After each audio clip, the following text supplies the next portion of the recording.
આજના વિડીયોમાં ખૂબ જ ઉપયોગી આઈડિયા શેર કરીશ, જેનાથી તમારા ઘણા બધા કામ સરળ થઈ જશે, તમારો સમય અને મહેનત બંને બચશે. તો ચાલો વિડીયોને સ્ટાર્ટ કરીએ.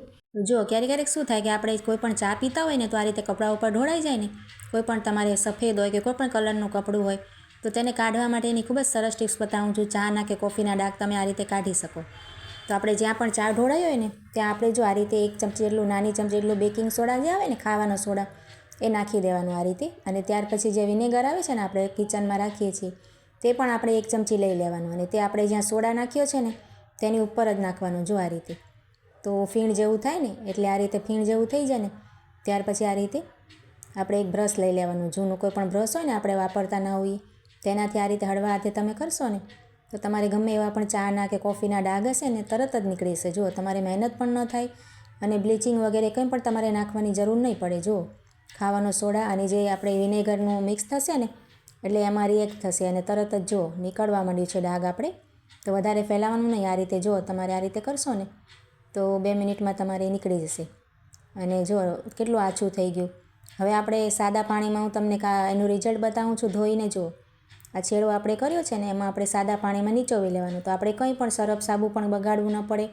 અને તમારે ગમે એટલો કદાચ જૂનો દાગ પણ હશે ને તો પણ તમે આ ટ્રાય કરી શકો. જુઓ, જૂનો હોય તો આપણે વધારે જરાક નાખવાનું બેકિંગ સોડા કે પછી આ રીતે જુઓ તો પણ તમારે નીકળી જશે. તમારે વધારે 1-2 દિવસનો હોય ને જૂનો થઈ ગયો હોય તો પણ જુઓ તમારે ડાઘ કેવો સરસ તમને ખોલીને બતાવું છું કાપડમાં.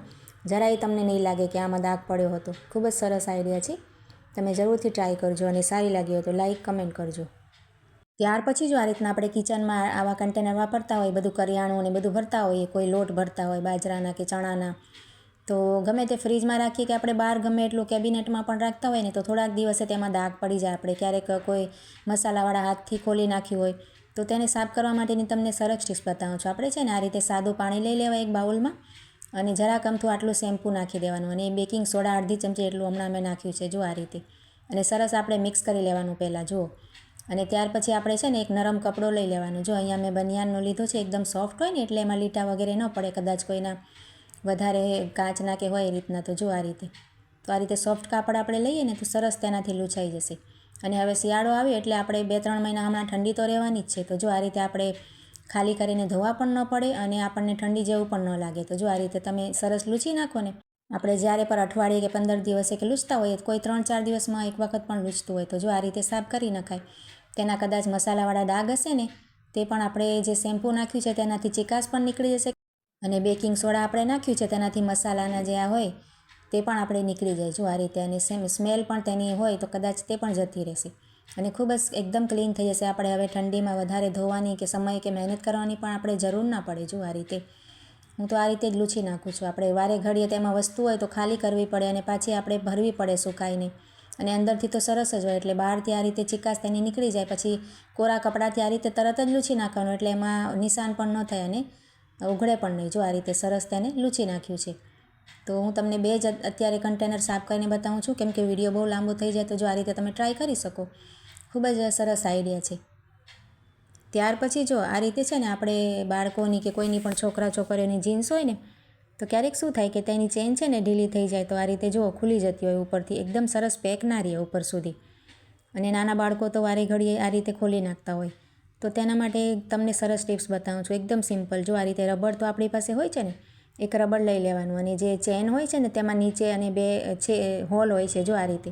તો નીચેના હોલમાં આ રીતે રબર નાખી અને આ રીતે આંટી લગાવી દેવાની. જો એકબીજામાં પરોવશું તો સરસ આંટી આવી જશે. આ રીતે તૈયાર કરી લેવાનું. આ રીતે કોઈ પણ જીન્સમાં તમે કરી શકો, નાના મોટાની કોઈના પણ. ત્યાર પછી એનું જે નાખું છે ને રબરનું, એ આપણે બટનમાં આ રીતે પરોવી દેવાય. જુઓ, ત્યાર પછી આપણે બટન બંધ કરી દેવાનું. જુઓ, તો ઉપર સુધી તમારી સરસ જે ચેન છે ને એ ખુલશે જ નહીં. ક્યારે બાળકો તો ખોલી જ ના શકે. જો આ રીતે સરસ બટન ખુલે ને ત્યાર પછી જ આપણે ચેન ખુલે. એકદમ પેક થઈ જાય અને દેખાય પણ નહીં કે આપણે રબર તેમાં લગાવ્યું છે. જુઓ, છોકરીઓને કદાચ આ રીતે ખરાબ લાગે તો આ ટ્રાય કરી શકાય. ટિપ્સ ખૂબ જ સરસ છે. ત્યાર પછી જો આ રીતના આપણે મીણબત્તી બાળતા હોય ને, કોઈ પણ કામ માટે આપણે લીધી હોય કે પછી લાઇટ જતી રહે ત્યારે પણ આપણે બાળીએ તો જાળી પર કે ક્યાંક પણ રાખી દઈએ આપણે, પ્રકાશ આવે એ માટે. તો ત્યાં છે ને મીણબત્તી ચોંટી પણ જાય અને તેનું નિશાન પણ થઈ જાય. તો આ રીતે આપણે જરાક અમથી વેસલીન લઈ લેવાની. જુઓ, અને જ્યાં પણ આપણે મીણબત્તી રાખી હોય ને ત્યાં આ રીતે હળવા હાથે લગાવી દેવાની. જુઓ, સરસ. તો ત્યાર પછી તમે મીણબત્તી બાળીને જ્યાં પણ રાખશો ને તમે, જારી ઉપર કે કોઈ પણ આપણે ટેબલ વગેરે પર રાખી હોય કે આ રીતે પ્લેટમાં કોઈ વાસણમાં રાખી હોય તો તમારી વસ્તુ ખરાબ નહીં થાય. તરત જ છે ને તેનો દાગ તમને દેખાડું છું, જો આ રીતે નીકળી જશે. જે આપણે મીણબત્તીના ચોંટી જાય છે ને નીચે, એ પણ તમે આમ કરશો એટલે હાથમાં આવી જશે. તમારે નીચે જામશે નહીં. જો આ રીતે મીણબત્તી જમીન પર કે ક્યાંય પણ જાળી વગેરે પણ. તો સરસ ટીપ છે, તમે એકવાર જરૂરથી ટ્રાય કરજો.